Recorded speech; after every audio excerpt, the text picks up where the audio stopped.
தமிழகத்தில் 45 நாள் மீன்பிடி தடைக்காலம் அமலுக்கு வந்துள்ளதால் விசைப்படகு மீனவர்கள் கடலுக்கு செல்லவில்லை. தடைக்கால நிவாரணத் தொகையை உயர்த்தி வழங்க வேண்டும் என்று மீனவர்கள் கோரிக்கை விடுத்துள்ளனர். மீன்கள் உள்ளிட்ட கடல்வாழ் உயிரினங்களின் இனப்பெருக்கத்தை கருத்தில் கொண்டு தமிழகத்தில் இன்று முதல் மே 29ஆம் தேதி வரை 45 நாட்கள் வங்கக்கடலில் மீன்பிடி தடைக்காலம் கடைபிடிக்கப்படுகிறது. அந்த தடைக்காலம் தற்போது அமலுக்கு வந்துள்ளது. தமிழக கிழக்கு கடற்கரை நெருகிலும் திருவள்ளூர் முதல் கன்னியாகுமரி வரையில் இழுவலை மற்றும் விசைப்படகுகள் மூலம் மீன்பிடிக்க தடை விதிக்கப்பட்டுள்ளது. இந்த தடைக்காலத்தில் மீனவர்களுக்கு வழங்கப்பட்டு வரும் நிவாரணத் தொகை போதாது என்றும் அதனை உயர்த்தி வழங்க வேண்டும் என்றும் மீனவர்கள் வலியுறுத்தியுள்ளனர். டிசம்பர்ல இருந்தே எங்களுக்கு மீன்பிடி தொழில் சரியா இல்லாம இருக்க காரணத்தினால நாங்க தொடர்ந்து இன்னைக்கு வரைக்கும் பாதிப்புக்குள்ளாக தான் இருக்கிறோம்.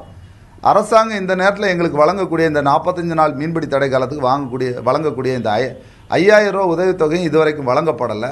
இந்த உதவித்தொகையை எங்களுக்கு உயர்த்தி வழங்கணும்.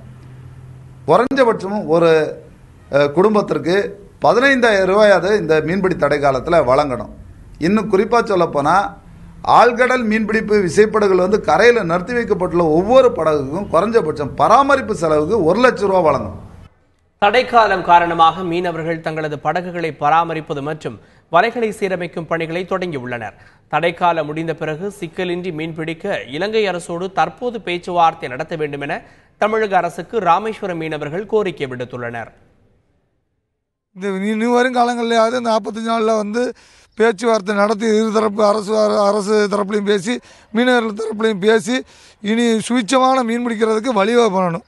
இந்த தடைக்காலம் முடிஞ்சு நாங்கள் கடலுக்கு போகும் பொழுது எந்த உண்டான பிரச்சனையும் இல்லாமல் நாங்கள் கடலுக்கு போகணும். கடல் மேலே எல்லா விதமான அசம்பாவிதங்களும் இல்லாமல் 2 நாடு ஒருமித்து எங்களுக்கு சந்தோஷமான வாழ்க்கையை எங்களுக்கு மாற்று தொழில் இல்லாமலும் இருந்தும் உள்ள தொழிலில் வாழ்வாதாரத்தை நடத்துவதற்கு நீங்கள் ஏது வகை செய்ய